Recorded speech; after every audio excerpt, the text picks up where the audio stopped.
president mean when he said the deep state Justice Department? And does this administration believe that the deep state is a real thing, that there is this shadow government out there actively plotting to sabotage him? What is deep state?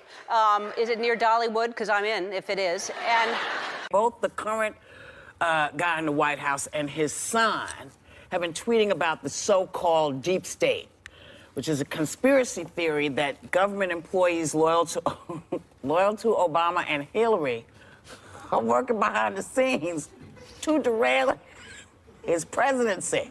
Some supporters of Trump, including Breitbart News, are now accusing the intelligence agencies of attempting to wage a deep state coup against the president.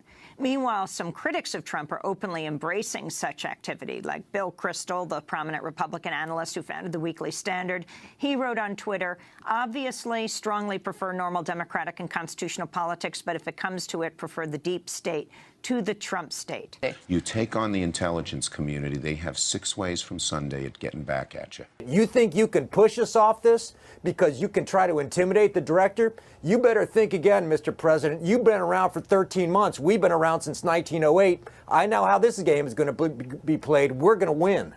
Okay, I will say this, because it's a message I've got from people from the CIA. I know a lot of officers, I know a lot of agents, I've been in their homes, and they're really delivering this to you and to Donald Trump.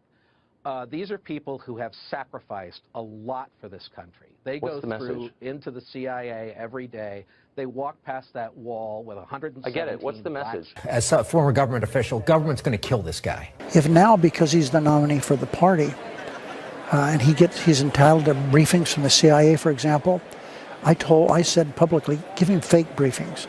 Pretend you're briefing him. Don't tell him anything. Look, I think Obama was just as much a victim of this as Trump is now.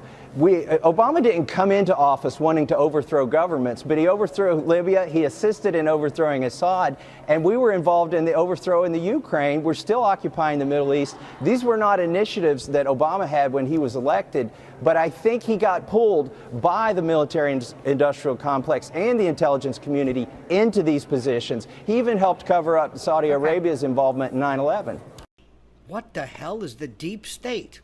Everybody's talking about the deep state. What in the malarkey is a deep state? It seems like this is the buzzword of the week. This theory of the deep state. But this, I mean, based on what the Oxford Dictionary says, which is, it's a body of people, typically influential members of government agencies or the military, believed to be involved with the secret manipulation or control of government policy. Yeah. Is this One like would think Scandal? if this was real, if this was real, do you think he'd still be a sitting president right now? Every time I turn on the TV, they're talking about the deep state. My friends are talking about the deep state. I don't know what the deep state is. I think I do. Is that a conspiracy thing? Is that one of those tinfoil hat things? The former deputy director of the FBI, and parenthetically Mueller's deputy, confirmed in an interview last week the existence of the deep state and gave us a rare view as to how these guys think and what's going on. His name is Phil Mudd, and he served as deputy director to former FBI director Robert Mueller, the number 2 guy in the FBI. He said that the government is going to kill this guy. As a former government official, government's going to kill this guy. Meaning Trump. That's a direct quote.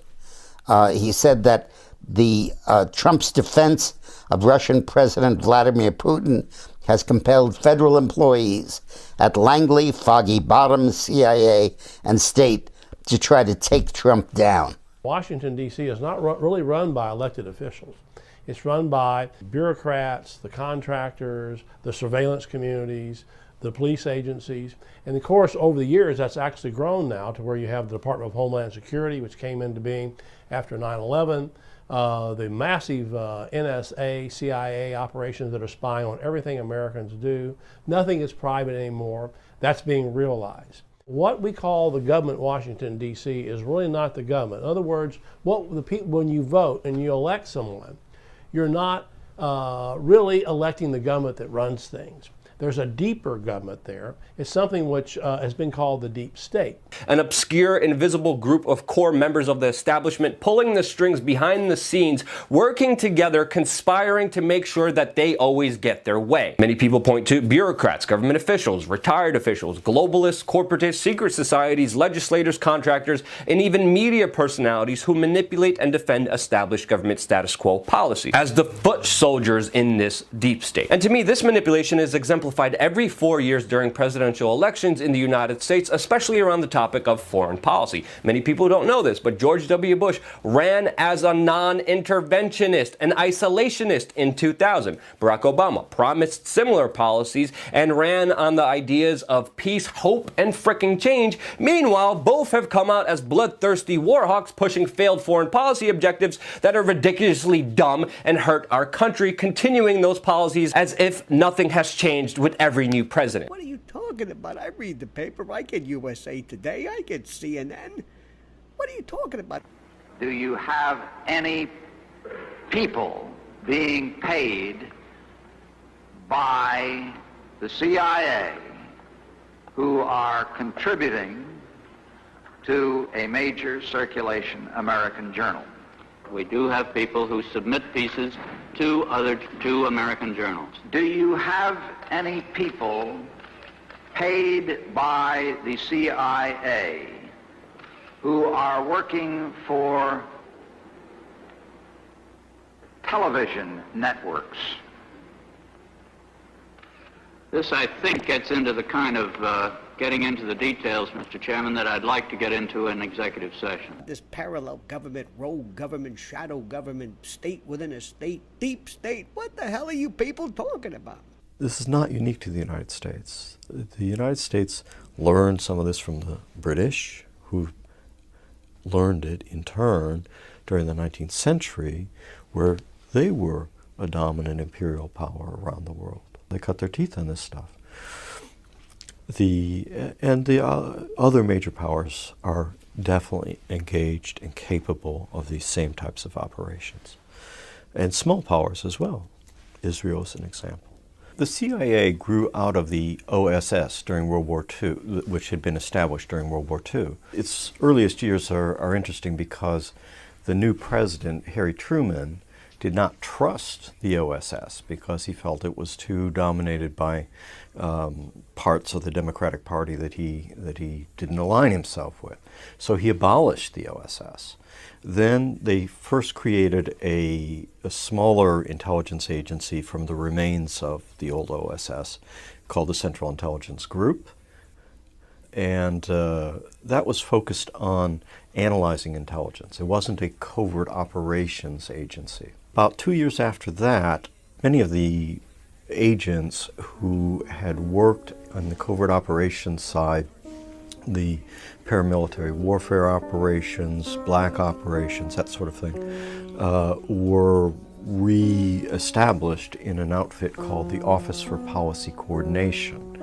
And this office, quote unquote, eventually grew to have about 5,000 agents in the early Cold War years.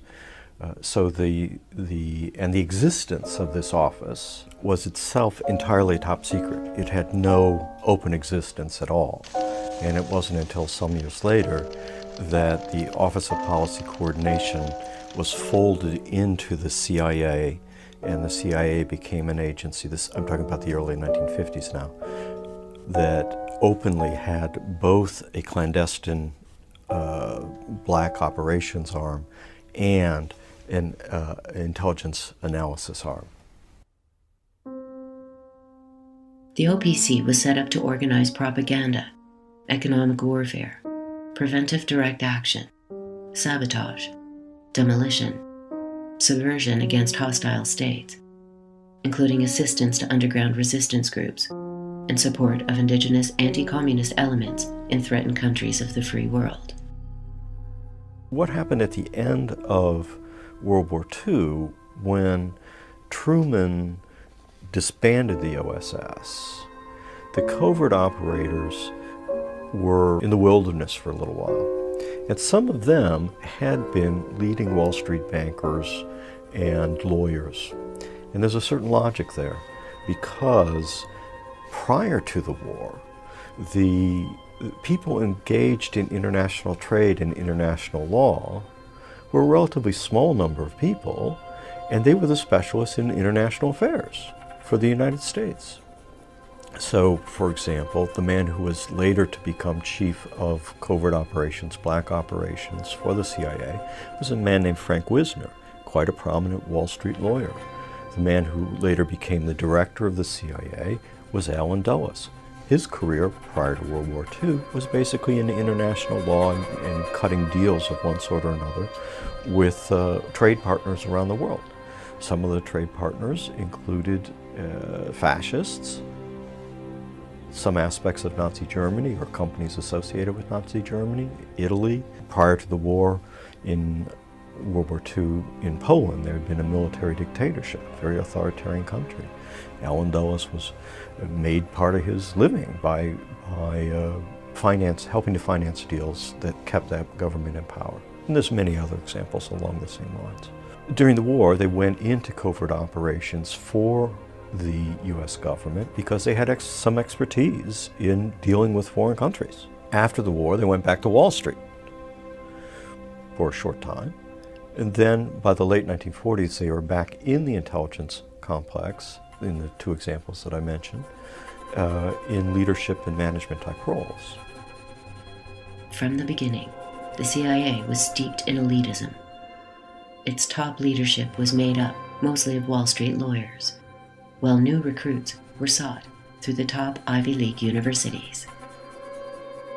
Gaddis Smith, a history professor at Yale, remarked that Yale has influenced the Central Intelligence Agency more than any other university, giving the CIA the atmosphere of a class reunion. Does the military engage such task forces of undercover operatives to carry out off-the-record missions? The answer to that question is yes. That answer comes from a number of sources, including Colonel L. Fletcher Prouty. As a colonel in the U.S. Air Force and Chief of Special Operations for the Joint Chiefs of Staff, Prouty worked from 1955 to 1964 as the liaison procuring military supplies, equipment, and logistics support for CIA Special Operations worldwide. In his 1973 tell-all, The Secret Team, Prouty discussed the inner workings of America's intelligence community, noting, "Sheep-dipped is an intricate Army-devised process by which a man who is in the service as a full-career soldier or officer agrees to go through all the legal and official motions of resigning from the service. Then, rather than actually being released, his records are pulled from the Army personnel files and transferred to a special Army intelligence file. Substitute, but nonetheless real-appearing records are then processed, and the man leaves the service. He is encouraged to write to friends and give a cover reason why he got out. He goes to his bank and charge card services and changes his status to civilian, and does the hundreds of other official and personal things that any man would do if he really had gotten out of the service. Meanwhile, his real Army records are kept in secrecy, but not forgotten." This tactic was used, for example, in Project Heavy Green during the U.S. military participation in Vietnam in the 1960s. Restricted from deploying troops in Laos by the 1962 Geneva Accords, 48 Air Force personnel were instead sheep-dipped and deployed in Laos as civilian employees of Lockheed to service a bombing radar installation there. Further on, concerning the realization of the Dulles-Jackson Korea's report's method of placing CIA agents throughout the government, quote, "Many of these people who have reached positions of great responsibility, I believe that the most powerful and certainly the most useful agent the CIA has ever had operates in just such a capacity within another branch of the government, and he has been there for so long that few have any idea that he is a long-term career agent of the CIA. Through his most excellent and skillful services, more CIA operations have been enabled to take place than can be laid at the feet of the agency, at the feet of any other, more legitimate agent. This was the plan and the wisdom of the Dulles idea from the beginning. On the basis of security, he would place people in all areas of the government, and then he would move them up and deeper into their cover jobs, until they began to take a very active part in the role of their own organizations. This is how the ST was born, the secret team. Today, the role of the CIA is performed by an ad hoc organization that is much greater in size, strength, and resources than the CIA has ever been visualized to be. So the first question I have here would be, how, quote, on the basis of security, unquote, would Allen Dulles, quote, place people in all other areas of the government? Well, one of the first things that I realized was that it was Mr. Dulles' desire to have the office that General White asked me to create in the Air Force headquarters in order to create a focal point system. And as Mr. Dulles told me later, he said, I don't want various people from my agency going into the Pentagon and dealing with different people there, and therefore uncovering the activities of the CIA to a large number of people, because obviously such a ring would then proliferate to others, and if they wanted submarines, they'd have to bring in some Navy people, and if they wanted helicopters, they'd have to talk to some Army people. He said, I want a focal point. I want an office that's cleared to do what we have to have done, an office that knows us very, very well, and then an office has access to a system in the Pentagon, but the system will not be aware of what initiated the request. They'll think it came from the Secretary of Defense. They won't realize it came from the Director of Central Intelligence. So you see, the Dulles philosophy was to control the focal point area. This led then to the creation of focal point offices everywhere. And as I established this Tab 6 organization, we called it, in every major staff area within the Air Force, because that was my jurisdiction at the time, I would have cleared people, another focal point, you might say a sub-focal point, a person I could go to who had been given ahead of time the authority to do whatever it was that he was authorized to do. And we stressed that authorized business. He would have to be sure he had orders either from my office or directly up to the Chief of Staff, and that we knew what we were doing for CIA. Well, this leads to another step you might call breeding. We had to work with various agencies of the government, not just the Defense Department. We had to have contact points in the State Department, in the FAA, in the Customs Service, in the Treasury, in the FBI, and all around through the government, up in the White House. And gradually we wove a network of people who understood the symbols and the code names and the things we were doing and how we handled money, which was the most important thing. And then we began to assign people there who those agencies thought were from the Defense Department, but they actually were people that we put there from the CIA. This led to the creation of a system of powerful individuals, people whose jobs were quite dominant in some of these other agencies, especially after they'd been there 2 or 3 years, because we put them in there by talking to the top man, the cabinet officer or the head of the agency, and we'd say, this man is being placed here so that he can facilitate covert activities and so that he can retain the secrecy that's required, and he will keep you informed at all times. Well, in the bureaucracy, the top people move faster than anybody else, not the bottom people. And so the man we had explained that to maybe a year and a half earlier would be transferred or leave the government, but our man is still there. So 1 or 2 cycles of that, and that agency might not even know that guy was there anymore. They would, and I mean, what his origins were, they would think he was just another one of their own employees. And as a result, he became extremely effective, because if we wanted something done, I remember a rather very sensitive operation that I needed some information on, and I needed it from the FBI. I didn't go to the FBI. I went to this guy that we had planted, and he got it twice as fast and in a much better form than I would have gotten from the FBI. Even though I was at that time working from the Office of Secretary of Defense, we had no trouble working with the FBI. It was just to facilitate it. Yeah. These people became very, very adept. By the same token, people that were employees of CIA agents were assigned even in the Office of the Secretary of Defense. We had certain people there who were CIA employees. Ed Lansdale worked for CIA all his adult career. a person named Frank Hand worked there. Now, the people in the Pentagon thought they were ordinary military employees. They didn't realize, well, just to give you an example, Colonel Ensdale was a full colonel in the Air Force. That was his cover story. And he had been a full colonel for a few years. And the Air Force was promoting some men to general. The question came up, would Lansdale be eligible? And I told Mr. Dulles personally, I said, you know, you can make Lansdale a general if you just write a letter to General LeMay, because you're going to pay the bills anyway, and not the Air Force. A few days later, I got a call from General LeMay's office. He called me in, and he had the list of men that the Air Force was promoting to general. And as I recall, it was only 13 or 14 officers, and LeMay, being General LeMay, knew every one of them except one. I don't know who the hell he is. I'm not going to promote him to a general.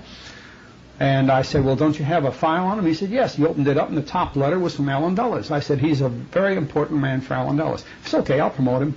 Just like that. Well, that's a good way to get a promotion, you see. But that created a very important job within the structure of the Office of Secretary of Defense.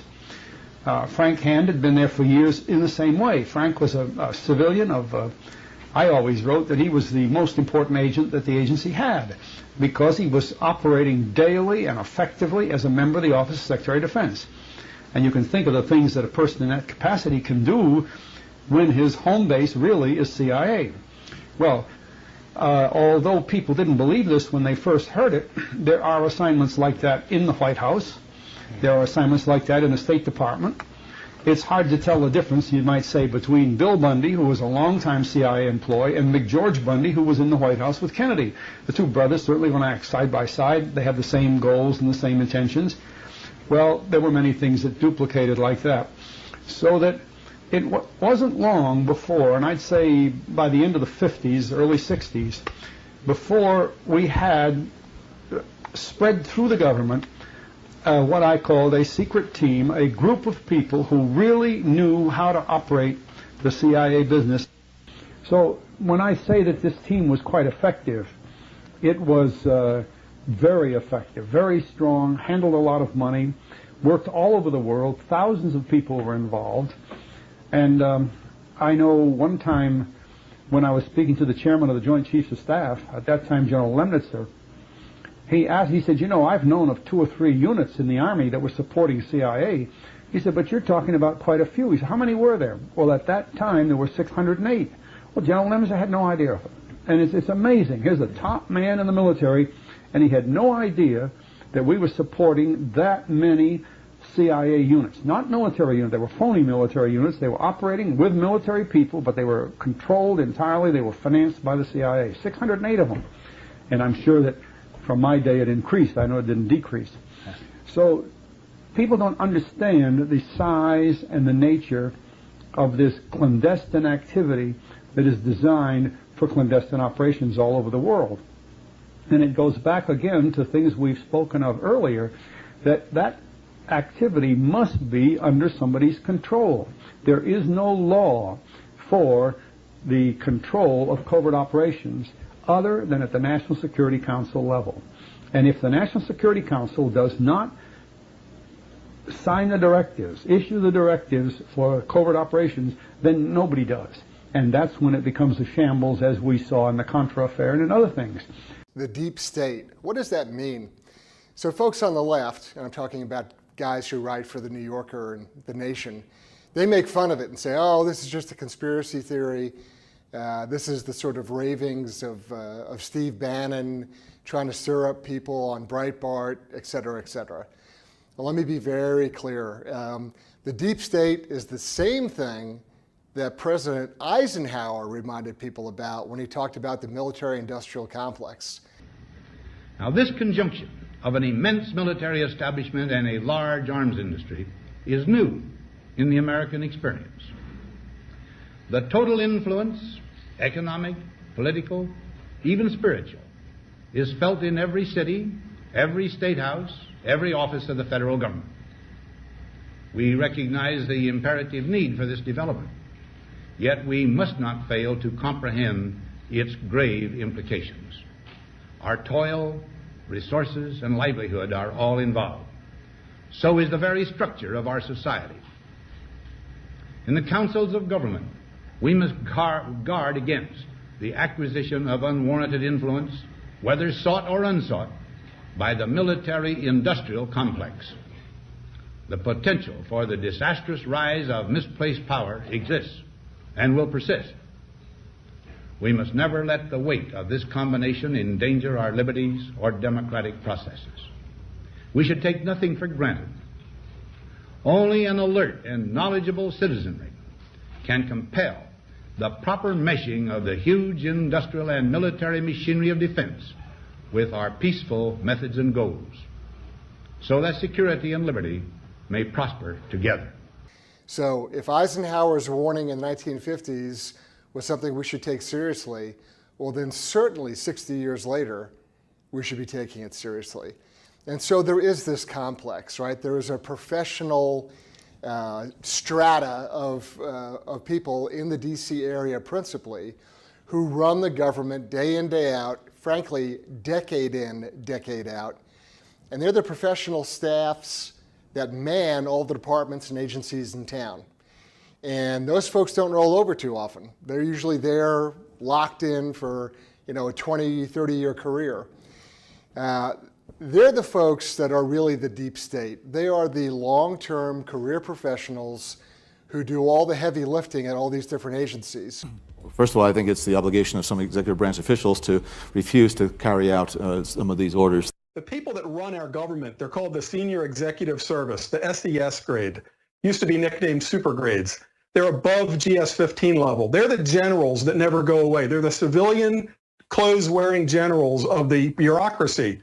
They are the deep state, the SESs. If people have to drive it, the senior leadership, if the SES, if there's ever any group that needs a collaboration video space in the federal government, it's the senior executives across the federal government. What I would like to see is, what I would like to see is, it's great about going to the American public and we're dealing all this out. Get back in here. These people work for you. You're the president. Call them together. Don't meet with them once in a big room in, Constitution Hall, but start to collaborate with them because those are the people that hold the keys to the kingdom, the money, and the policies. The real deep state is composed of over 8,000 managers in 75 different federal agencies. These are the senior executive service members, and Obama appointed about 7,000 of them. Now, because they're managers, they can tell new appointees what they can and cannot do. This puts the deep state in an unimaginable position of power. They're well organized, and as I just intuitively figured from the deep state, they stretch their roots into nearly all facets of the government. Now, when I was researching SES, I found this interesting guide to the Senior Executive Service from last March. Right in the introduction, they say, members of the Senior Executive Service serve in key positions just below the top presidential appointees and are the major link between these appointees and the rest of the federal workforce. These leaders operate and oversee nearly every government activity in approximately 75 federal agencies. And I can only assume Minnesota is not the exception. Did you know the CIA is implanted in your state government? No. How are they? Well, I'll explain. First of all, the CIA mission statement says they're not to be operational within the U.S. So they're violating their mission statement. Well, in Minnesota, only the governor and the chief of staff are aware of it. That there's an implanted CIA person in Minnesota government at a level to where he doesn't come and go with elections. It's a permanent position. Why? Why do they violate their own mission statement? And I can only assume Arizona. I don't know if you have one, but I don't believe Minnesota is the exception. Did you know who it was in Minnesota? Yes. And what was the position in Minnesota? The position was at a deputy level in one of the... I won't go far enough to say, I won't say names because I'm not going to get Valerie Plame. Was it an agency type position? Well, it's an upper level management position that's permanent. In fact, when this person retired, I was then introduced to the new one. They then recruited a new one. and have that person implanted in Minnesota government. Sort of following on that, you write about them, Dulles being able to move them up and deeper into their covered jobs. Would this be a function of them being there longer than the people who would be promoted to something else in time? When we put them in, they might be somebody's assistant. And they've been there for 3 years, and the man that was above them, who was probably a political appointee, leaves, and they might move this man up there. Or when a new political appointee comes, he has no knowledge that this man is really from CIA. He's just a strong person in his office, and he gives him a broader role. Sometimes these people were working. One man I know was in FAA, and we needed his work to help us with FAA as a focal point there. He had been there so long, the FAA had him in a very big, very responsible job, and you might say 90% of his work was regular FAA work, a very, very strong individual. Well, that meant that when we needed him to help us with some of our activities on the covert side of things, he was in a much better position to handle this than he had been originally. This happened with quite a few, and that's why I say in the case of Frank Hand, he had been in the Defense Department so long that he was able to handle really major operations that weren't even visualized at the time he was assigned. And this carries over into many other things. You know, I pointed out that the Office of Special Operations under General Erskine had the responsibility for the National Security Agency as well as CIA contacts and the State Department and so on. Well, as we filled up these positions, some of them became dominant in some of those organizations, such as NSA. There are various layers. Another metaphor is an onion. You know, the top layer of the onion is the government and the Constitution. The next layer is the CIA and the NSA and now JSOC in the Pentagon, which is perhaps more sinister even than the CIA.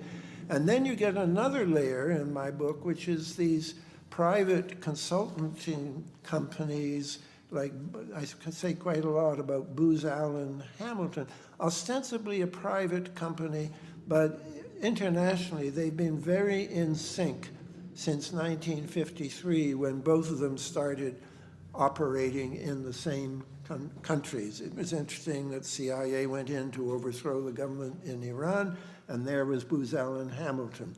They developed a close relationship with Nasser. It was really done mostly through Booz Allen Hamilton. So these are private companies that are part of the power structure.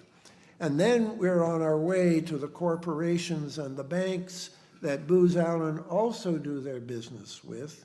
So there's been a huge amount of discussion about the NSA spying scandal. You can't have missed it, but the conversation has been focused on Edward Snowden and the NSA. But Edward Snowden didn't actually work for the National Security Agency. He worked for a company called Booz Allen Hamilton, a large private American technology firm. So how can these leaks, which have exposed NSA wrongdoing, come from an employee of a private company? Well, when we started to look into it, we realized it's a pretty interesting story. So let's start first with the company themselves. It's been estimated that 99% of their income comes from government contracts. In 2012, they had a revenue of $5.86 billion, but 23% of their contracts come from America's intelligence community, which is made up of 17 different intelligence departments.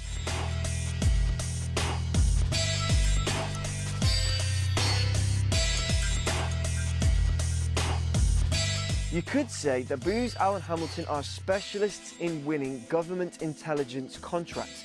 So how do they do that? Well, again, that's an interesting story. We'll start with this guy, Mike McConnell. Between 1992 and 1996, Mike McConnell was the director of the National Security Agency. So when Mike McConnell retired from the NSA, he was offered a job at, you guessed it, Booz Allen Hamilton. He brought with him all of his government contacts, and he was soon promoted to senior vice president of his new company. Well, Mike McConnell left Booz Allen Hamilton in 2007 because George Bush, who was president at the time, named him as the Director of National Intelligence. the Director of National Intelligence oversees the 17 members of America's intelligence community. Again, the very same community that Booz Allen specialize in servicing. That's people like the CIA, the NSA, and a whole bunch of agencies you've probably never heard of. They all report to the Director of National Intelligence, who reports back to and advises the President. At this time, McConnell was also the chairman of the board for the Intelligence and National Security Alliance. It's a public policy forum which, according to the Washington Post, was working to introduce a growing network of private contractors, large and small, to government intelligence agencies. And no one seemed to have a problem with this. I plan to continue the strong emphasis on integration of the community to better serve all of our customers. That will mean better sharing of information, increased focus on customer needs and service, improved security processes, and deeper penetration of our targets. So just 4 months after leaving Booz Allen Hamilton and starting his new job as Director of National Intelligence, one of Mike McConnell's staff was giving a presentation at an intelligence industry conference. And in the presentation was this slide. It literally marks the date of September the 11th and shows how contracts and spending increased dramatically after the event. The presentation also showed that 70% of the annual budget, which was $60 billion at the time, was spent on contracts with private firms. A later slide cheerily proclaimed, "We can't spy if we can't buy." Under McConnell, the total intelligence budget of the government, in case you're confused, increased from $63.5 billion in 2007 to $76.2 billion in 2009, after which he left the government and headed straight back to Booz Allen Hamilton, where he is still the vice chairman. Booz Allen Hamilton actually boast on their own website about the influence Mike McConnell had, saying, as the Director of National Intelligence, he managed the expansive National Intelligence Community, an organization of over 100,000 people, and an annual global enterprise budget of over $47 billion, and had extensive interactions with the White House, the President's Cabinet, Congress, international leaders, and the US business community. If you think the story ends there, then you're mistaken. The current Director of National Intelligence is a guy called James Clapper, and wouldn't you know it, he was previously an executive at Booz Allen Hamilton. He's the guy who sat in front of Congress and said this: does the NSA collect any type of data at all on millions or hundreds of millions of Americans? No, sir. It does not. Not wittingly. Not wittingly. So the people appointed to the highest positions in the American intelligence agencies go and work in the highest positions of American intelligence industries. Then they go back to government, and then they go back to the American intelligence industry. You have to wonder if these guys are able to set policy whilst they're in government, then exploit that policy financially whilst they're at a private company. And it isn't isolated to these two examples either. James Woolsey used to be the head of the Central Intelligence Agency. He's currently Senior Vice President at Booz Allen Hamilton. Melissa Hathaway is a former executive at Booz Allen Hamilton. She used to work for Mike McConnell during the Bush administration. Richard J. Wilhelm, Executive Vice President of Booz Allen Hamilton. He was formerly Executive Director for Intelligence Community Affairs at the Central Intelligence Agency. But once again, the story does not end here. Booz Allen Hamilton is actually owned outright by a company called the Carlyle Group. And this is where things get even more bizarre. For decades, the Defense Advanced Research Projects Agency, or DARPA, has been the American governmental body tasked with conducting high-risk, high-payoff research into cutting-edge science and technology. Responsible most famously for developing the world's first operational packet switching network, that eventually became the core of the internet, DARPA tends to garner headlines these days for some of its more outlandish research proposals, and is generally looked upon as a blue sky research agency whose endeavors only occasionally bear fruit. In the post-9/11 consolidation of the American intelligence community, IARPA, or the Intelligence Advanced Research Projects Agency, was created to serve as the spymaster's equivalent of DARPA's defense research. In contrast to this, In-Q-Tel was formed by the CIA in 1999 as a private, not-for-profit venture capital firm with the specific task of delivering technology to America's intelligence community. Publicly, In-Q-Tel markets itself as an innovative way to leverage the power of the private sector by identifying key emerging technologies and providing companies with the funding to bring those technologies to market. In reality, however, what In-Q-Tel represents is a dangerous blurring of the lines between the public and private sectors, in a way that makes it difficult to tell where the American intelligence community ends and the IT sector begins. In-Q-Tel has generated a number of headlines since its inception based on what can only be described as the creepiness factor of its investments in overtly Orwellian technologies. In 2004, KM World published an interview with Greg Peeps, then In-Q-Tel's Senior Director of Federal and Intelligence Community Strategy, about some of their investments. Peeps was especially proud of the CIA's investment in Ingzite, a company that offered software for data mining unstructured data sources like blogs and websites with analytical processing. In 2006, it was revealed that AT&T had provided NSA eavesdroppers full access to its customers' internet traffic, and that the American intelligence community was illegally scooping up reams of internet data wholesale. The data mining equipment installed in the NSA backdoor, a Nerus STA6400, was developed by a company whose partners were funded by In-Q-Tel. Also in 2006, News 21 reported on an In-Q-Tel investment in CallMiner, a company developing technology for turning recorded telephone conversations into searchable databases. In late 2005, it was revealed that the NSA had been engaged in an illegal, warrantless wiretapping program since at least the time of the 9/11 attacks, monitoring the private domestic phone calls of American citizens in breach of their Fourth Amendment rights. In 2009, The Telegraph reported on In-Q-Tel's investment in Visible Technologies, a company specializing in software that monitors what people are saying on social media websites like YouTube, Twitter, Flickr, and Amazon. The software is capable of real-time communications tracking, trend monitoring, and even sentiment analysis that categorizes blog posts and comments as positive, negative, or neutral. Just last month, the Federal Reserve tendered a request for proposal for just this type of software so the privately owned central bank could monitor what people are saying about it online. Two of the names that come up most often in connection with In-Q-Tel, however, need no introduction: Google and Facebook. The publicly available record on the Facebook In-Q-Tel connection is tenuous.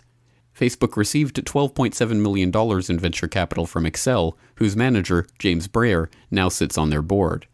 He was formerly the chairman of the National Venture Capital Association, whose board included Gilman Louie, then the CEO of In-Q-Tel.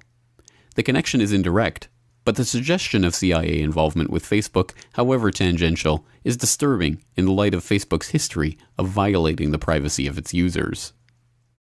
Another black eye for Facebook. The social networking giant has reportedly revealed the sexual orientation of some users to advertisers. Researchers discovered that targeted ads are sent to accounts of people who have described themselves as gay or straight. Now that means a person who wants to keep their private life private may be actually sharing it.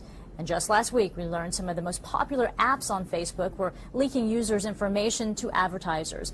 Do you feel like it's a backlash, or do you feel like you're violating people's privacy? Do you feel like you're adequately portrayed as a... Because I want to wonder about the person who actually created this thing. Yeah, I mean, a lot of stuff happened along the way. I think, there were real learning points and turning points along the way in terms of building things. A recently released IM conversation between Facebook founder Mark Zuckerberg and a friend revealed the underlying attitude of Facebook towards its users. The exchange took place in 2004 when Zuckerberg had recently started the popular social networking website. In it, he told the friend, quote, "Yeah, so if you ever need any info about anyone at Harvard, just ask. I have over 4,000 emails, pictures, addresses, SNS." To which the friend replied, "What? How do you manage that one?" And Zuckerberg responded, "People just submitted it. I don't know why. They trust me. Dumb fucks." Google's connection to In-Q-Tel is more straightforward, if officially denied. In 2006, ex-CIA officer Robert David Steele told Homeland Security Today that Google had been taking money in direction for elements of the U.S. intelligence community, including the Office of Research and Development at the Central Intelligence Agency, In-Q-Tel, and, in all probability, both the National Security Agency and the Army's Intelligence and Security Command. Later that year, a blogger claimed that an official Google spokesman had denied the claims, but no official press statement was released. Steele's accusation is not the only suggestion of American intelligence involvement with Google, however. In 2005, In-Q-Tel sold over 5,000 shares of Google stock. The shares are widely presumed to have come from In-Q-Tel's investment in Keyhole Inc., which was subsequently bought out by Google, but this is uncertain. In 2010, it was announced that Google was working directly with the National Security Agency to secure its electronic assets. Also in 2010, Wired reported that In-Q-Tel and Google had jointly provided venture capital funding to Recorded Future Inc., a temporal analytics search engine company that analyzes tens of thousands of web sources to predict trends and events. But as potentially alarming as In-Q-Tel's connections to internet giants like Facebook and Google are, and as disturbing as its interest in data mining technologies might be, the CIA's venture capital arm is interested in more than just web traffic monitoring. The In-Q-Tel website currently lists two practice areas: information and communication technologies and physical and biological technologies. The latter field consists of capabilities of interest such as the on-site determination of individual human traits for intelligence community purposes, and tracking and/or authentication of both individuals and objects. In-Q-Tel also lists two areas that are on its radar when it comes to biotech: nanobioconvergence and physiological intelligence.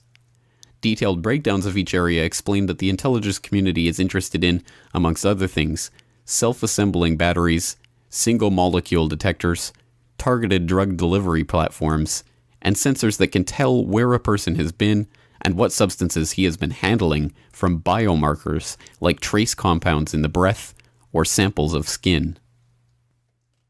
In the years since its formation, many have been led to speculate about In-Q-Tel and its investments. But what requires no speculation is an understanding that a privately owned venture capital firm, created by and for the CIA, in which well-connected board members drawn from the private sector can then profit from the investments made with CIA funds that itself come from the taxpayer, represents an erosion of the barrier between the public and private spheres that should give even the most credulous pause for thought. What does it mean that emerging technology companies are becoming wedded to the CIA as soon as their technology shows promise? What can be the public benefit in fostering and encouraging technologies which can be deployed for spying on all internet users, including American citizens, in direct contravention of the CIA's own prohibitions against operating domestically? If new software and technology is being brought to market by companies with In-Q-Tel advisors on their boards, what faith can anyone purchasing American technologies have that their software and hardware is not designed with CIA backdoors to help the American intelligence community achieve its vision of total information awareness? It didn't take long from the birth of the World Wide Web for the public to start using this new medium to transmit, collect, and analyze information in ways never before imagined. The first message boards and clunky Web 1.0 websites soon gave way to the blogosphere. The arrival of social media was the next step in this evolution, allowing for the formation of communities of interest to share information in real time about events happening anywhere on the globe. But as quickly as communities began to form around these new platforms, governments and militaries were even quicker in recognizing the potential to use this new medium to more effectively spread their own propaganda. Their goal? To shape public discourse around global events in a way favorable to their standing military and geopolitical objectives. Their method? The weaponization of social media. This is the Corbett Report. Facebook, Twitter, YouTube, Snapchat, Instagram, Reddit. Social media as we know it today barely existed 15 years ago. Although it provides new ways to interact with people and information from all across the planet, virtually instantaneously and virtually for free, we are only now beginning to understand the depths of the problems associated with these new platforms. More and more of the original developers of social media sites like Facebook and Twitter admit they no longer use social media themselves and actively keep it away from their children. And now, they're finally admitting the reason why. Social media was designed specifically to take advantage of your psychological weaknesses and keep you addicted to your screen. You know, if the thought process that went into building these applications, Facebook being the first of them to really understand it, that thought process was all about how do we consume as much of your time and conscious attention as possible. And that means that we need to sort of give you a little dopamine hit every once in a while because someone liked or commented on a photo or a post or whatever. And that's going to get you to contribute more content, and that's going to get you, you know, more likes and comments. I mean, it's a social validation feedback loop that it's like it's exactly the kind of thing that a hacker like myself would come up with, because you're exploiting a vulnerability in human psychology. And I think that the inventors, creators, you know, and it's me, it's Mark, it's Kevin Systrom at Instagram, it's all of these people, understood this consciously, and we did it anyway. It should be no surprise, then, that in this world of social media addicts and smartphone zombies, the 24/7 newsfeed is taking up a greater and greater share of people's lives. Our thoughts, our opinions, our knowledge of the world, even our mood are increasingly being influenced or even determined by what we see being posted, tweeted, or vlogged. And the process by which these media shape our opinions is being carefully monitored and analyzed, not by the social media companies themselves, but by the US military. When the world's largest social media platform betrays its users, there's going to be outrage. The study to see whether Facebook could influence the emotional state of its users on that news feed. It allowed researchers to manipulate almost 700,000 users' news feeds. Some saw more positive news about their friends, others saw more negative. Well, I'm not surprised. I mean, we're all kind of lab rats in the big Facebook experiment. But it wasn't only Facebook's experiment. Turns out the psychological study was connected to the U.S. government's research on social unrest. This is really kind of creepy. Yeah. And it gets worse. What you may not know is that the U.S. Department of Defense has reportedly spent roughly $20 million conducting studies aimed at learning how to manipulate online behavior in order to influence opinion. The initiative was launched in 2011 by the Pentagon's Defense Advanced Research Projects Agency, otherwise known as DARPA. The program is best described as the U.S. media's effort to become better at detecting and conducting propaganda campaigns via social media. Translation: when anti-government messages gain ground virally, Washington wants to find a way to spread counter-opinion. The DARPA document that details the Pentagon's plans for influencing opinions in the social media space is called Social Media in Strategic Communication. DARPA's goal, according to their own website, is to develop tools to help identify misinformation or deception campaigns and counter them with truthful information. Exactly what tools were developed for this purpose and how they are currently being deployed is unclear, but Rand Walsman, the program's creator, admitted last year that the project lasted 4 years, cost $50 million, and led to the publication of over 200 papers.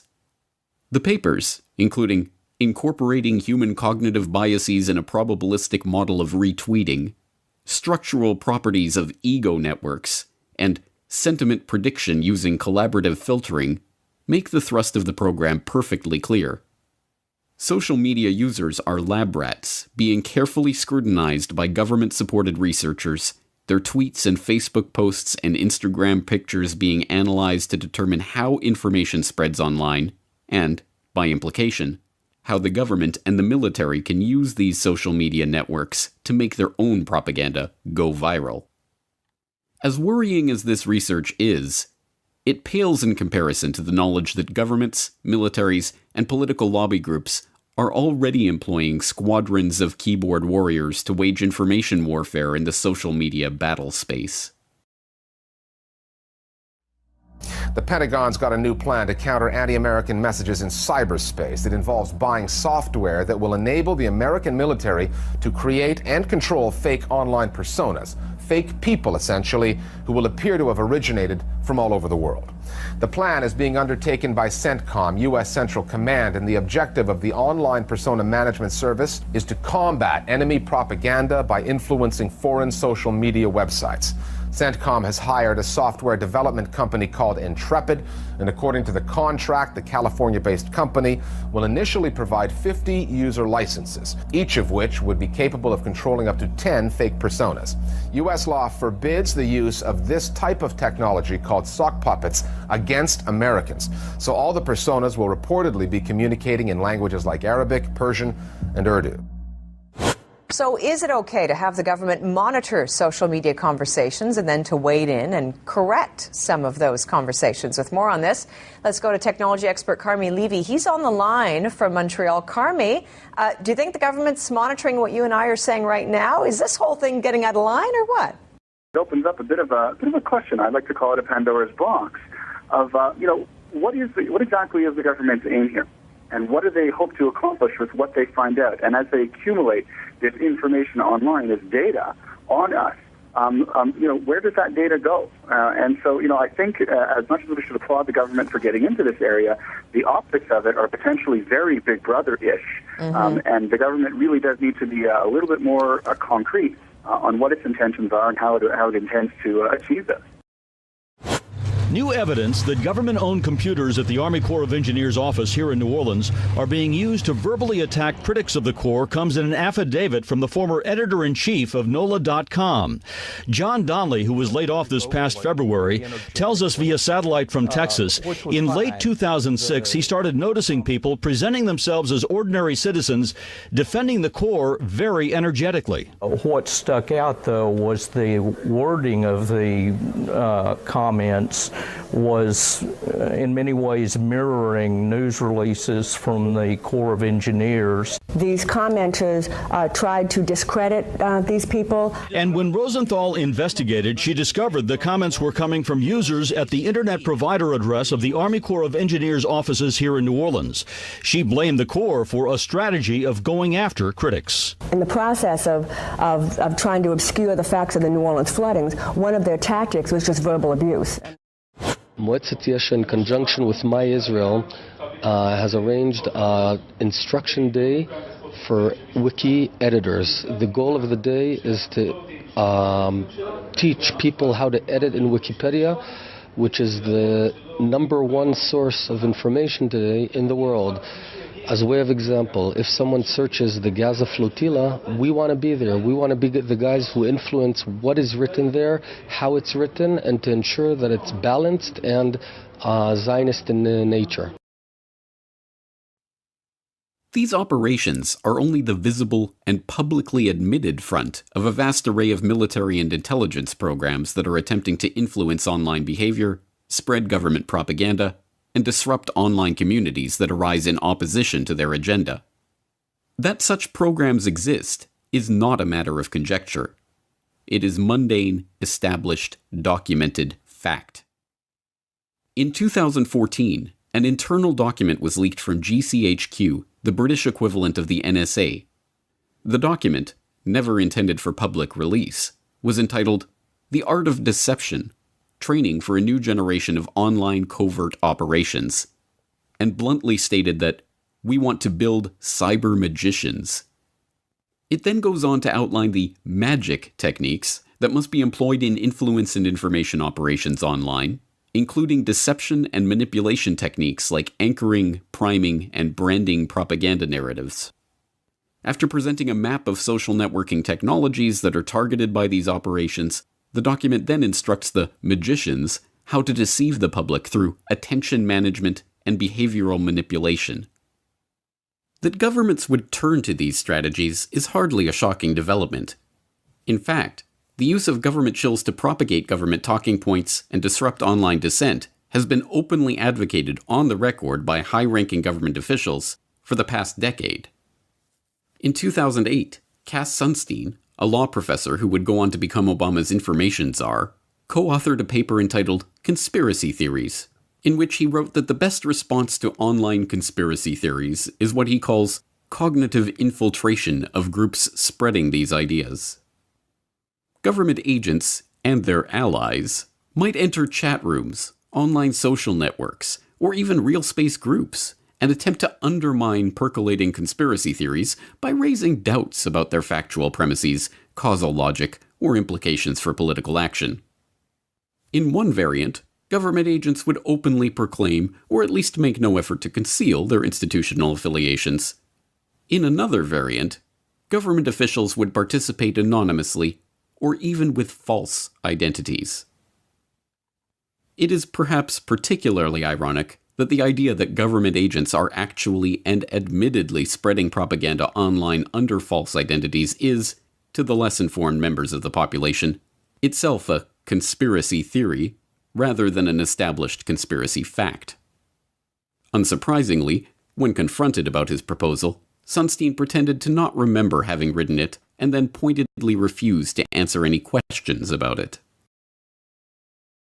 My name is Bill DeBerg from Brooklyn College, and I know you wrote many articles, but I think the most telling one about you is the 2008 one called Conspiracy Theories, where you openly advocated government agents infiltrate activist groups of 9/11 Truth and also stifle dissent online.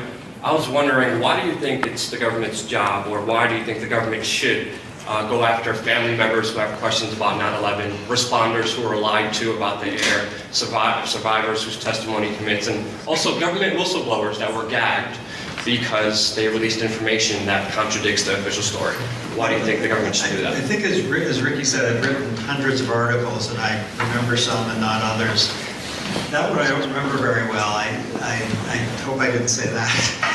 But whatever was said in that article, my role in government is to oversee federal rulemaking in a way that is wholly disconnected from the vast majority of my academic writing, including that.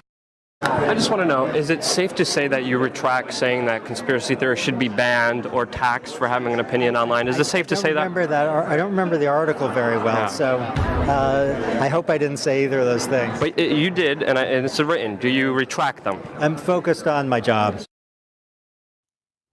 Now, a decade on from Sunstein's proposal, we know that military psyops agents, political lobbyists, corporate shills, and government propagandists are spending vast sums of money and employing entire armies of keyboard warriors, leaving comments and shaping conversations to change the public's opinions, influence their behavior, and even alter their mood. And they are helped along in this quest by the very same technology that allows the public to connect on a scale never before possible. Technology is always a double-edged sword, and sometimes it can be dangerous to wield that sword at all. There are ways to identify and neutralize the threat of online trolls and shills, but the phenomenon is not likely to go away anytime soon. Each of us must find our own answer to the question of how best to incorporate these technologies into our life. But the next time you find yourself caught up in an argument with an online persona that may or may not be a genuine human being, it might be better to ask yourself if your efforts are better spent engaging in the argument or just turning off the computer. Is that we just have to be repetitive about this. It's not enough to simply have a catchy ad on a Monday and then only do it every Monday. We need to do this every day of the week and just really brainwash people. Behind the State Department's $40 million troll farm, talking about something called the Global Engagement Center. Tell us what we know about this Global Engagement Center and the work that it does. Well, like most evil things, I think, in the U.S. government, it came about ultimately through the NDAA, the National Defense Authorization Act. As you no doubt remember, James, that gave us targeted assassinations of American citizens, unlimited detention without trial, et cetera, et cetera. So this was an initiative by the Obama administration to primarily at the time to counter jihadist propaganda, because we were all, as you know, rushing, James, to fight the jihad without. And when the State Department said, "Hang on, stop doing that," and we said, "Oh, okay, we get it now." But seriously, that was the idea, to counter ISIS propaganda and counter Al Qaeda propaganda. But now, with the new with the new defense strategy that Secretary Mattis put out earlier this year, we have realized now that actually, this past 13 years or so of fighting Al-Qaeda, we're not doing that anymore. Now the enemy is China and Russia. And so this Global Engagement Center has got a shot in the arm because, surprise, surprise, the Pentagon has given it a financial shot in the arm to the tune of an additional $40 million to primarily focus on countering Chinese and Russian propaganda. Yes, and just to point out the irony there for anyone that may have alluded, the idea that this was created to counter ISIS and Al-Qaeda terrorist propaganda and is now being used against those dastardly Russians is particularly funny, or ironic at least, in the sense that, of course, it was the Russians and the Syrians and the Iranians and Iraqis who were responsible for routing and getting rid of ISIS. So I think the irony there shouldn't be lost on anyone. But let's get deeper into the woods here. So what does it mean that the State Department is going to be attempting to, or is already, countering propaganda online? What form does that take, and what does that imply for the information or disinformation that we're seeing in the online space? Well, I think for a few reasons we should find it extremely chilling. First of all, what qualifications does the State Department or any government agency have to determine what is foreign propaganda? If I'm a person in the State Department and I'm involved in a particular U.S. government policy, say it's support for a certain political party in Eastern Europe or something, or opposition to, and there's a media outlet like the Corbett Report or somewhere else that's skeptical about this, you're countering, you're opposing a State Department policy. Therefore, you could easily be labeled pushing foreign propaganda. After all, the Russians may also agree with you that this party or this movement is good or bad. So the whole idea that there's a government agency out there that will determine not which other government entities, but which private entities, American alternative news sources, if we disagree with the State Department line, well, we're opposing American policy. Therefore, we're propagandists, and we need to be countered by our own government. If that's not chilling, I don't know what is. It is the definition of chilling, in my opinion. But at least there's the fig leaf that, well, you're Americans in America, so theoretically the State Department can't really be doing anything against you, right? It's only against foreign propagandists like Canadians in Japan, like myself. Well, you can be slimed, you can be slammed, you can be defamed. You can be as prop or not. We don't know what their source is. We don't know if they're a bunch of CIA guys. We have no idea who they are. But they call us Russian propagandists. They hurt our bottom line. As Trotsky said, to oppose the state is to die a slow starvation. That's how they kill you. They kill your ability to make a living doing what you're doing. And that is what they're doing. And look at the major media companies, the major social media companies. Google is in bed with the Pentagon. Amazon is in bed with the Pentagon.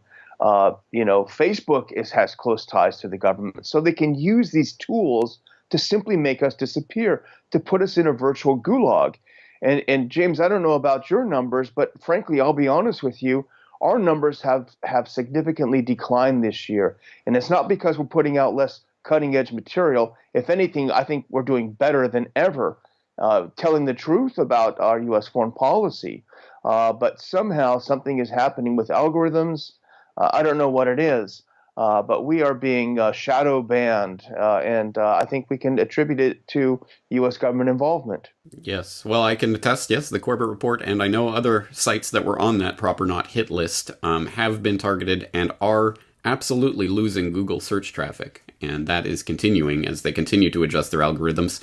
None of this should be particularly surprising to my viewers who, I hope, recently saw my recent report on the weaponization of social media and the admitted use of governments and militaries around the world, a use of social media, often in covert means, using covert agents, not identifying themselves as working for the the government as spreading information or disinformation online. So this is not a new phenomenon, but it is worrying, and it is part of this broader Russiagate fabric that is being woven right now. And as you say, it brings in things like Proper Not and Hamilton 68, which I know you go into in your report on the Liberty Report about this topic. Tell us a little bit about Hamilton 68, what it does, and who founded it.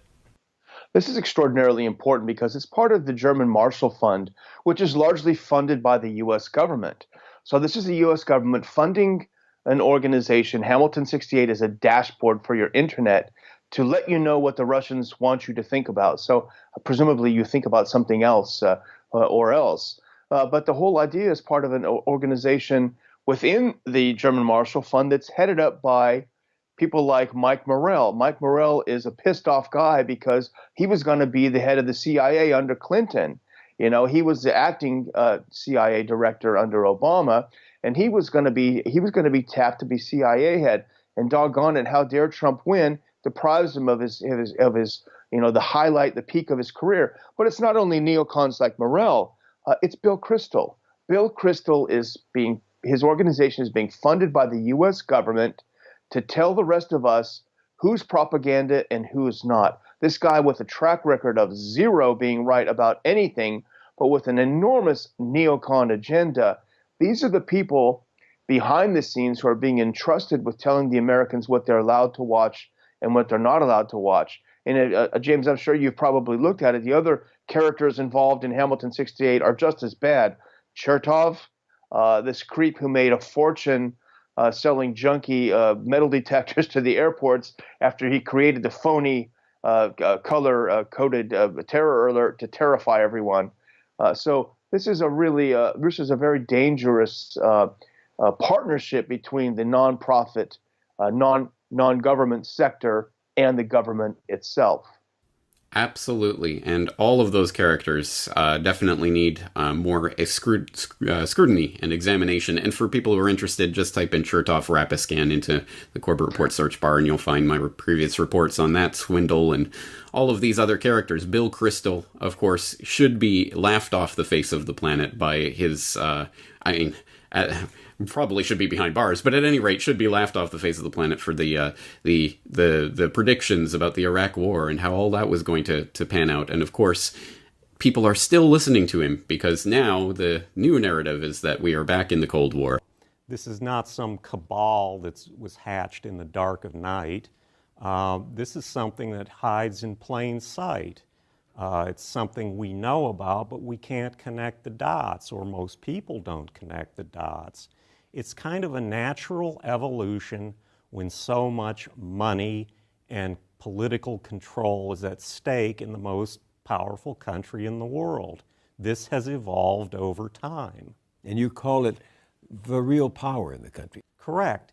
It is a hybrid of corporate America and the national security state. Everyone knows what the military-industrial complex is, since Eisenhower talked about it in his farewell address. Everyone knows Wall Street and its depredations. Everyone knows how corporate America acts. They're both about the same thing. They're both about money, sucking as much money out of the country as they can, and they're about control, corporate control and political control. You said this, in your judgment, is the big story of our time. It is the big story of our time. It is, I would say, the red thread that runs through the history of the last 3 decades. It's how we had deregulation, financialization of the economy, the Wall Street bust, the erosion of our civil liberties, and perpetual war. You write that the secret and unaccountable deep state floats freely above the gridlock between both ends of Pennsylvania Avenue is the paradox of American government in the 21st century. Indeed, as leaked documents by the FBI reveal, this shadow government, also referred to as the Seventh Floor Group, essentially runs our government out of Washington, D.C. And as the WikiLeaks data concerning the CIA's tapping into all of our electronic devices reveals, everything we're doing is being watched by government eyes. To be precise, however, There are two shadow governments that call the shots behind the scenes. The first shadow government, referred to as COG, or continuity of government, is made up of unelected individuals who have been appointed to run the government in the event of a catastrophe. COG is a phantom menace waiting for the right circumstances, a terrorist attack, a natural disaster, an economic meltdown, to bring it out of the shadows where it hides and operates. When and if COG takes over, the police state will transition to martial law. Yet it's the second shadow government, also referred to as the deep state, that poses the greater threat to freedom at this time. Comprised of unelected government bureaucrats, spies, corporations, contractors, paper pushers, and button pushers who are actually calling the shots behind the scenes. This government within a government is the real reason we the people have no real control over our so-called government.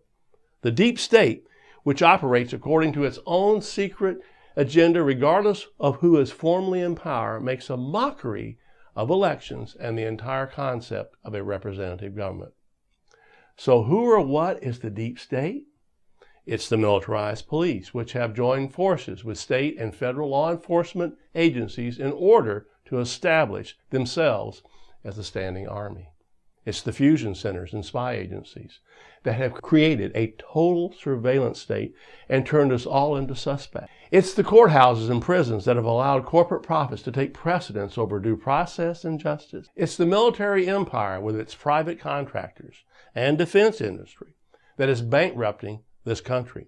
It's the private sector with its 854,000 contract personnel with top secret clearances, incredibly a number greater than that of top secret cleared civilian employees of the government. It's what former congressional staffer Mike Lofgren refers to as, and I'm quoting here, a hybrid of national security and law enforcement agencies. This is comprised of the Department of Defense, the State Department, Homeland Security, the CIA, the Justice Department, the Treasury, the Executive Office of the President by way of the National Security Council, the Foreign Intelligence Surveillance Court, a handful of vital federal trial courts, and members of the Defense and Intelligence Committees. It's every facet of a government that is no longer friendly to freedom, and it's working overtime to trample the Constitution underfoot and render the citizenry powerless in the face of the government's power grabs, corruption, and abusive tactics. These are the key players that drive the shadow government. This is the hidden face of the American police state. Just consider some of the key programs and policies advanced by the shadow government that pulls the strings to the puppet show we call the government. Domestic surveillance. The National Security Agency, or NSA, the CIA, FBI, and so on, with their multi-billion-dollar black op budgets, conduct surveillance on every person in the United States who uses a computer or phone. Thus, on any given day, whether you're walking through a store, driving your car, checking your email, or talking to friends and family on the phone, you can be sure that some government agency is listening in and tracking your behavior. Local police have been outfitted with a litany of surveillance gear, from license plate readers and cell phone tracking devices to biometric data recorders. Technology now makes it possible for the police to scan passers-by in order to detect the contents of their pockets, purses, briefcases, and so on. Full-body scanners which perform virtual strip searches of Americans traveling by plane have gone mobile, with roving police vans that peer into vehicles and buildings alike, including homes. Coupled with the nation's growing network of real-time surveillance cameras and facial recognition software, soon there will really be nowhere to run and nowhere to hide. In fact, that day may have already arrived. Global spying. The NSA's massive surveillance network, what the Washington Post refers to as a $500 billion espionage empire, spans the globe and targets every single person on the planet who uses a phone or computer. The NSA's Echelon program intercepts and analyzes virtually every phone call, fax, and email message sent anywhere in the world. In addition to carrying out domestic surveillance on peaceful political groups such as Amnesty International, Greenpeace, and several religious groups, Echelon has also been a vital component in the government's attempts at political and corporate espionage. Roving TSA searches. The American taxpayer routinely gets ripped off by government agencies in the dubious name of national security. One of the greatest culprits when it comes to swindling taxpayers has been the Transportation Security Agency, or the TSA, with its questionable deployment of and complete mismanagement of millions of dollars worth of airport full-body X-ray scanners, punitive pat-downs by TSA agents, and the theft of travelers' valuables. Then there's the U.S. Patriot Act and the NDAA. America's so-called war on terror, which the government has relentlessly pursued since 9/11, continues to chip away at our freedoms, unravel our Constitution, and transform our nation into a battlefield, thanks in large part to such subversive legislation as the U.S. Patriot Act and the National Defense Authorization Act, or the NDAA. The NDAA actually empowers the president to label someone an extremist and have them taken away to a detention camp where they will not have access to an attorney or be able to see their family. These laws completely circumvent the rule of law and the rights of American citizens. In so doing, they reorient our legal landscape in such a way as to ensure that martial law, rather than the U.S. Constitution, is the roadmap by which we navigate life in the United States. The militarized police state. Thanks to federal grant programs allowing the Pentagon to transfer surplus military supplies and weapons to local law enforcement agencies without charge, police forces have been transformed from peace officers into heavily armed extensions of the military, complete with jackboots, helmets, shields, batons, pepper spray, stun guns, assault rifles, body armor, miniature tanks, and weaponized drones. As such, the police have been given the green light to probe, poke, pinch, taser, search, seize, strip, and generally manhandle anyone they see fit in almost any circumstance, all with the general blessing of the courts. SWAT team raids. More than 80,000 SWAT team raids are carried out every year on unsuspecting Americans by local police for relatively routine police matters.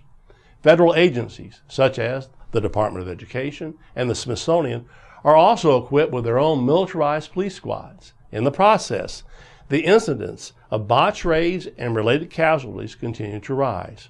Nationwide, SWAT teams continue to be employed to address an astonishingly trivial array of criminal activity or mere community nuisances, including angry dogs, domestic disputes, improper paperwork filed by an orchid farmer, good example, misdemeanor marijuana possession, and overdue educational loans. As a result, innocent American citizens, including children, are being injured and even killed. Domestic drones. The domestic use of drones continues unabated. As mandated by Congress, soon there will be 30,000 drones crisscrossing the skies of America, all part of an industry that could be worth as much as $30 billion per year. These machines, which will be equipped with weapons, will be able to record all activities using video feeds, heat sensors, and radar. An Inspector General report reveals that the Department of Justice has already spent nearly $4 million on drones domestically, largely for use by the FBI, with grants for another $1.3 million so that police departments and other government agencies can acquire their own drones. The school-to-prison pipeline. A compliant citizenry is now an important element of the deep state controllers. Unfortunately, abject compliance to the state is taught by example in the schools, through school lockdowns where police and drug-sniffing dogs enter the classroom, and zero-tolerance policies that punish all offenses equally and result in young people being expelled for childish behavior. School districts now team up with local law enforcement to create what's called a schoolhouse to jailhouse track by imposing a double dose of punishment, suspension or expulsion from school, accompanied by an arrest by the police and a trip to juvenile court and or prison. Overcriminalization. The government bureaucracy churns out laws, statutes, and codes and regulations that reinforce its powers and value systems and those of the police state and its corporate allies, rendering the rest of us petty criminals.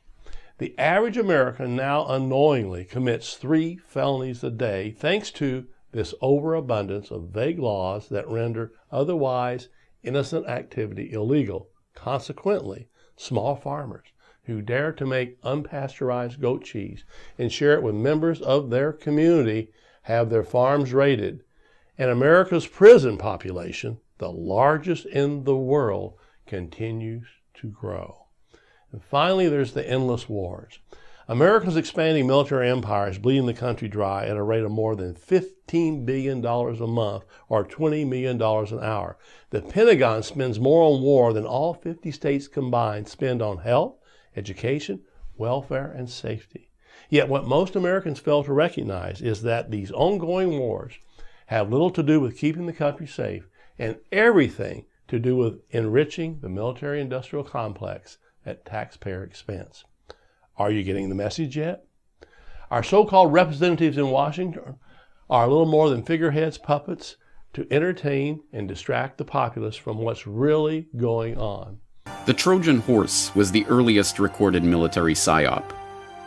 The lesson of the story, recorded in the counsel to "Beware Greeks bearing gifts," is that we should not let down our defenses when an erstwhile enemy offers us aid. Today, that counsel is as useful as ever, but today's tricksters have donned the mantle of philanthropy, and their Trojan horses are not wooden statues, but non-governmental organizations offering aid to foreign nations. The bitter truth is that in a surprising number of cases, NGOs are the deep state's Trojan horses. This is the Corbett Report. In 2015, Kyrgyzstan made what might seem at first glance to be a surprising move. It canceled a cooperation treaty with the US that had been in place since 1993. The treaty granted tax breaks and customs privileges to organizations like the U.S. Agency for International Development, USAID, and gave their workers diplomatic immunity in the country. All of that came to an end after the U.S. granted a human rights award to Azimyan Askarov, an activist swept up and thrown in jail for creating a threat to civil peace and stability in society after the Uzbek riots in South Kyrgyzstan in 2010. Reaction from the usual Western outlets was swift and predictable. Kyrgyzstan has lost its mind. Or, to be more precise, it's all Putin's fault. Somehow. But don't worry, the US will continue aiding Kyrgyzstan anyway, whether they like it or not, because that's just how they roll. Go Team America! But Kyrgyzstan is not the only country to crack down on aid from foreign NGOs. In the last few years, a series of countries, including Russia, China, and India, have passed laws placing stricter controls on the operations of these organizations within their borders. Well, Russia is throwing the smackdown on poor little old NGOs, these charitable organizations that were set up. The reasoning behind them, that they might be trying to take down the Kremlin. The Kremlin is moving to ban the U.S.-backed MacArthur Foundation, George Soros' Open Society Institute, and 10 other foreign groups, calling them unwelcome organizations by law. They're also mulling over something called a patriotic stop list. Anyone caught collaborating with these groups, they're facing 6 years in prison. China has passed the country's first law regulating overseas NGOs or non-governmental organizations. The Chinese government always welcomes foreign NGOs to come to China to expand cultural and charity activities, and their achievements are highly spoken of by the Chinese authorities. But there are a few illegal exceptions in which NGOs came to China to harm its national security. The law covers activities of NGOs founded outside the Chinese mainland. They must register with public security authorities and declare where their funding is coming from. India has placed Ford Foundation on a watch list and ordered all funds from the US-based non-profit organization to be routed to recipients only after the Home Ministry's approval. Citing national security concerns, the Home Ministry has asked the Reserve Bank of India to ensure funds given by Ford Foundation to Indian recipients be brought to its notice and dispersed only after its clearance. The ministry said in its order that it wanted to ensure funds coming from Ford Foundation were utilized for bona fide welfare activities without compromising on concerns of national interest and security. An Egyptian court has convicted 43 Egyptian and 16 American NGO workers for working illegally in Egypt while encouraging unrest. The defendants, who were mostly absent from court, were sentenced to up to 5 years in jail. The verdict calls for the closing of U.S. nonprofit groups, such as the International Republican Institute and the National Democratic Institute and Freedom House, which back in 2012, Egypt accused of receiving illegal funding and operating without licenses. So what on earth is going on? Why are all of these countries kicking out all of these US-based non-governmental and quasi-governmental entities? Why would they be opposed to charity and aid? The answer is not difficult to understand. These organizations are Trojan horses, designed to appear as gifts, but containing secret trapdoors through which hidden forces can enter the country and covertly undermine the governments in question. This explanation only sounds outlandish to those who look no further than the organization's names and have no idea of their history of operations. Take USAID, for example. Created in 1961 by executive order, it's a US government agency that seeks to end extreme poverty and to promote resilient democratic societies while advancing our security and prosperity. So why did President Morales kick them out of Bolivia in 2013? Because he's crazy and irrational? Or because USAID ran a program through its remarkably frankly named Office of Transition Initiatives that provided $10.5 million of funding for strengthening democratic institutions throughout the country, including in opposition stronghold areas? Was it paranoia on Morales' part? Or merely the recognition that mealy-mouthed rhetoric about strengthening democratic institutions is a thinly veiled euphemism for overthrowing the government, exactly as leaked diplomatic documents proved was the case for USAID's identically named program in Venezuela? USAID was originally an agency created to provide humanitarian aid and disaster relief to countries in need. And throughout the 1980s and the 1990s and more into the 21st century, it's evolved into a political arm and a funding branch of the U.S. government for what they call promoting democracy. And it's actually now a part of U.S. counterinsurgency campaigns that involve the Pentagon, the State Department in terms of diplomacy and obviously war activities, and USAID is the third agency involved in counterinsurgency, and their goal precisely is to provide what they called aid for promoting democracy or stabilizing or helping a country through some kind of political transition or economic transition. In the case of Venezuela, Venezuela is a country that is oil wealthy, so it's never qualified for any kind of direct USAID help. Therefore, USAID has never had an office here officially, and they didn't actually come to the country and set up an office until 2002, right before the coup d'etat against President Chavez. And the documents, internal documents obtained under Freedom of Information Act reveal that the sole intention of setting up the office here in Venezuela was to aid opposition forces to eventually oust Chavez from power. Should governments trust USAID after it was revealed that the agency secretly created its own social media network in Cuba for the express purpose of undermining the Castro government? Or when it was revealed that USAID had sent a team of agents to Cuba under the guise of health and civic programs to incite rebellion amongst youth, including creating a phony HIV prevention workshop that the agency itself described as the perfect excuse to identify potential social change actors? Or when it was revealed that the agency had attempted, and miserably failed, to infiltrate Cuba's hip-hop scene to break the information blockade and spark a youth movement of social change in the country? A U.S. agency infiltrated the Cuban hip-hop world in an attempt to launch a youth movement against the government there. The secret operation tried to use Cuban rappers to build a network of young people seeking social change. But the Cuban regime caught on and the operation failed. In the process, the U.S. Agency for International Development unintentionally compromised a vibrant music culture that produced hard-hitting grassroots criticism of the country. Several artists at the agency tried to promote ended up leaving Cuba or stopped performing after pressure from the government. In fact, USAID's Black Ops programs for undermining foreign governments go all the way back to the founding of the agency itself. Some of the lowlights include USAID's Office of Public Safety and its part in running a CIA front program for training foreign police in torture and terror tactics in Latin America. Co-funding, with the CIA, the opium-smuggling Shengquang Air Transport, a private airline for narcotics trafficker and CIA pointman in Laos, General Vang Pao, and co-funding opposition groups in Ukraine prior to the 2014 coup, with Glenn Greenwald backer Pierre Omidyar and, of course, George Soros. George Soros, pleasure to have you on. Same here. First, on Ukraine, one of the things that many people recognized about you was that you, during the revolutions of 1989, funded a lot of dissident activity, civil society groups in Eastern Europe, in Poland, the Czech Republic. Are you doing similar things in Ukraine? Well, I set up a foundation in Ukraine before Ukraine became independent of Russia. And the foundation has been functioning ever since. And it played an important part in events now.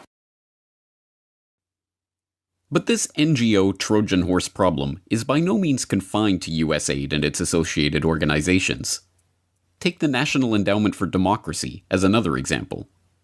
The official story is that the NED was created in 1983 by an act of Congress in order to encourage the establishment and growth of democratic development in target countries around the world in line with US foreign policy goals.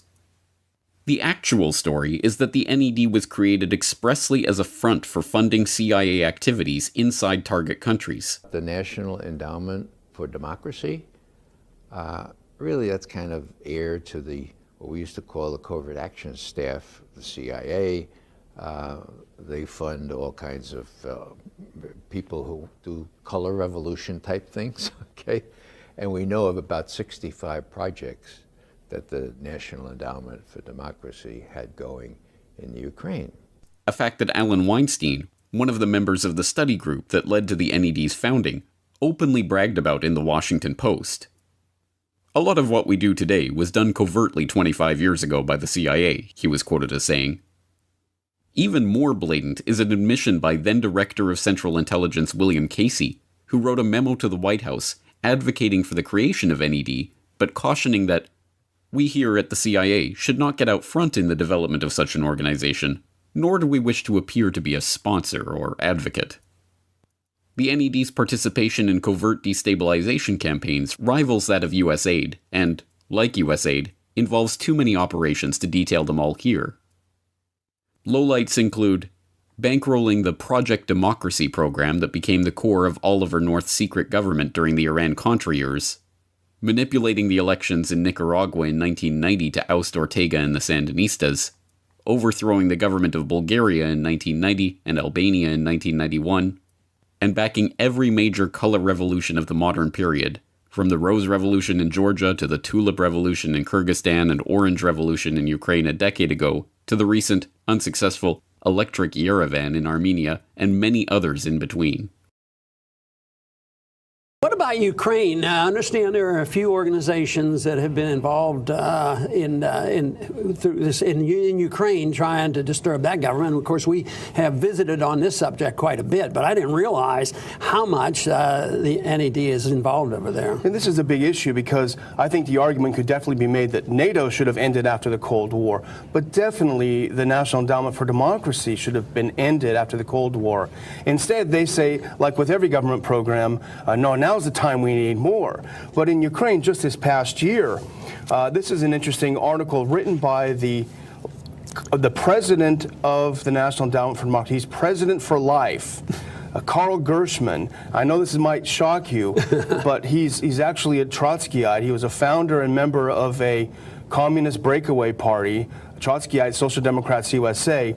He wrote an editorial in the Washington Post September of 13, just before the events happened in Ukraine.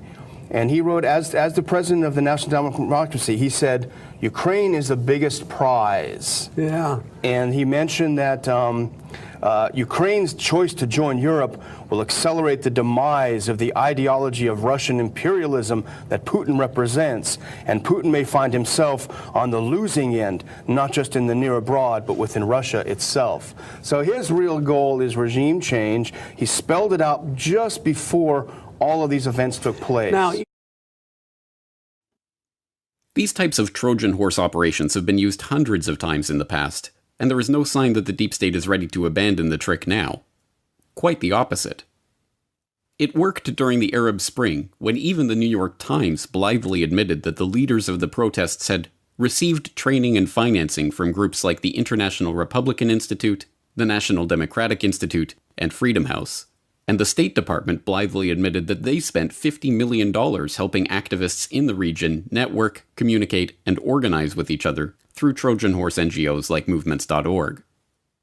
The deception also worked in Syria, where leaked documents proved the US had been providing millions of dollars of support to opposition groups in the country since 2006 through a variety of Trojan horse NGOs like the Movement for Justice and Development. And as we saw earlier this year in The White Helmets Are a Propaganda Construct, even first responder groups like the Syria Civil Defense, founded by an ex-British military intelligence officer, have been used as Trojan horses to spread propaganda and advance the agenda of the US and its allies in their quest to topple President Assad. Let's be clear. This is not to say that all NGOs are Trojan horses. It is not the case that every group or program that receives money from US aid or the National Endowment for Democracy or a similar organization is thereby automatically a deep state change agent. That is not how the Trojan horse technique works. No, what makes these NGOs so effective as disguises for regime change operations is that much of the time, they are doing what they claim to be doing, providing aid, assistance, and charity where it is needed. It is for this very reason that the US and its allies can so effectively smear NGO skeptics as crazy. But consider this. In 1938, the US Congress passed the Foreign Agents Registration Act, FARA. With the notable exception of AIPAC, NGOs, lobby groups, and individuals who are representing a foreign agent are required to register under the Act and are subjected to greater scrutiny of financial records and other activities. The irony is that FARA is essentially the same type of legislation that has recently been passed in China, but when the Chinese do it, it's craziness. When the US did it 70 years ago, it was just good common sense. Once again, the hypocrisy is evident for those who wish to see it. If there is any good to come out of this, it is that the public is increasingly aware of these types of covert activities. Perhaps more to the point, victims of these operations are now more willing to stand up to the US and suffer its potential diplomatic wrath by scrutinizing, monitoring, watchlisting, regulating, or even kicking out these agents of chaos. This is not your mother's FBI. What's wrong with the FBI is not the average everyday agent. They're great. It's the management at the FBI that is the problem. Talk about the wolf guarding the henhouse. Peter Strzok, FBI deputy and Russia expert, was recently fired from the Trump collusion investigation by special counsel Robert Mueller. Strzok also led the investigation into Hillary Clinton's email server. We now know Strzok changed the language describing Clinton's criminal actions as grossly negligent to the softer legalese of extremely careless. Strzok was assigned to the task of interviewing Hillary Clinton, Huma Abedin, and Cheryl Mills. His notes claim that the women denied knowing anything about Hillary's secret server, despite emails proving otherwise. Strzok essentially watered down all of the evidence surrounding Hillary's illegal server, and then was the agent responsible for questioning Michael Flynn. But you have to ask yourself, given the history of everybody involved in that case, who were involved in the Hillary email server case, where they conducted a totally irresponsible, unprofessional criminal investigation, and then they turn up the heat on this investigation of Flynn, the same agency. This is politics. The Bureau has been politicized. The Justice Department recently verified that Strzok had been exchanging emails insulting President Trump and was engaging in an extramarital affair with Mueller's trial lawyer, Lisa Page. And that was enough controversy to have Strzok moved to a human resources desk where Devin Nunes pestered Strzok for an interview. All we were doing was sending two of our investigators down there to start to begin to go through the documents to ensure that the documents that we had subpoenaed were provided. When my investigators got there, there were four other staff from the other side of the aisle, including a member of Congress, the ranking member from our committee, which seems to me to be very bizarre behavior since Adam they Schiff did not was support. there. Adam Schiff was there. Two Nancy Pelosi staffers were there, correct? Yeah, so I think here's the bizarre part of it. They didn't support the subpoena. They said there was no reason to see this documentation. So I don't know why they would run down there and be the first people to review What the does information. that tell you? Well, it tells me that they're very, very nervous. Nunes told the Daily Caller, this is part of a months-long pattern by the DOJ and FBI of stonewalling and obstructing the committee's oversight work, particularly oversight of their use of the Steele dossier. Unfortunately, Strzok is just one of the Democrats fueling Mueller's witch hunt. The Daily Caller reports at least 9 of Mueller's prosecutors have donated to Democratic political candidates, and all of the legal actions taken so far in Mueller's investigation have involved pro-Democrat prosecutors. The lawyers working the money laundering case against former Trump campaign chairman Paul Manafort and his associate Rick Yates have donated to Obama's presidential campaigns. Strzok is the face of the infiltration of the deep state upon the federal government, a big clue revealing the hordes of Obama and Hillary Clinton loyalists working to undermine the highest office in the land. Good morning, everybody, and thank you for coming out. We have at least 19 members of Congress who will be introducing today a 12-page House resolution detailing misconduct at the highest levels of the Department of Justice and Federal Bureau of Investigation. It will be outlining FISA abuse, how and why the Hillary Clinton email probe ended, and how and why the Trump-Russia probe began. This resolution also calls for the appointment of a second special counsel to investigate the gross misconduct, with the understanding that the Justice Department cannot be expected to investigate itself. My understanding is that you went out with this protector of yours who swore that you were his adopted godson. Yes. Went out, in fact, and helped in the confiscation of property from the Jews. That's right. I mean, that sounds like an experience that would send lots of people to the psychiatric couch for many, many years. Was it difficult? Not at all. Not at all. When the Nazis occupied Budapest in 1944, George Soros' father was a successful lawyer. He lived on an island in the Danube and liked to commute to work in a rowboat. But knowing there were problems ahead for the Jews, he decided to split his family up. He bought them forged papers, and he bribed a government official to take 14-year-old George Soros in and swear that he was his Christian godson. But survival carried a heavy price tag. While hundreds of thousands of Hungarian Jews were being shipped off to the death camps, George Soros accompanied his phony godfather on his appointed rounds, confiscating property from the Jews. Somebody else would be taking it away anyhow, so I had no sense of guilt. Are you religious? No.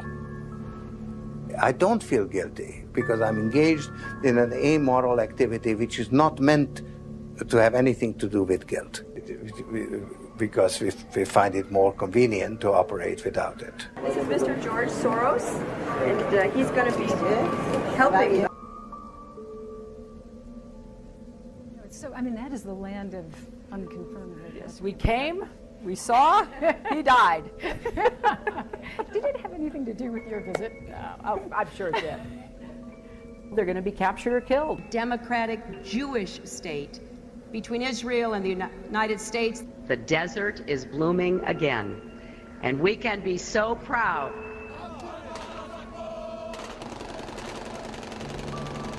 We need people like George Soros, who is fearless and willing to step up when it counts.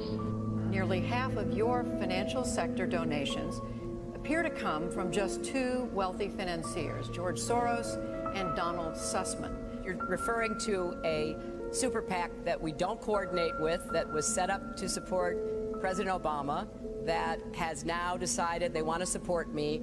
They are the ones who should respond to any questions. Let's talk about our campaigns.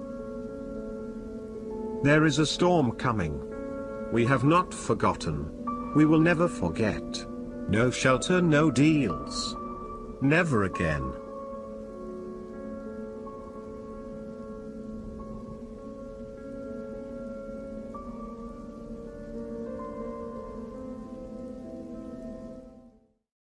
You guys know what this represents?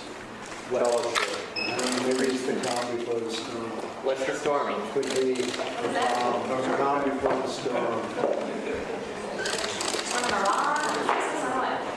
What storm, Mr. President?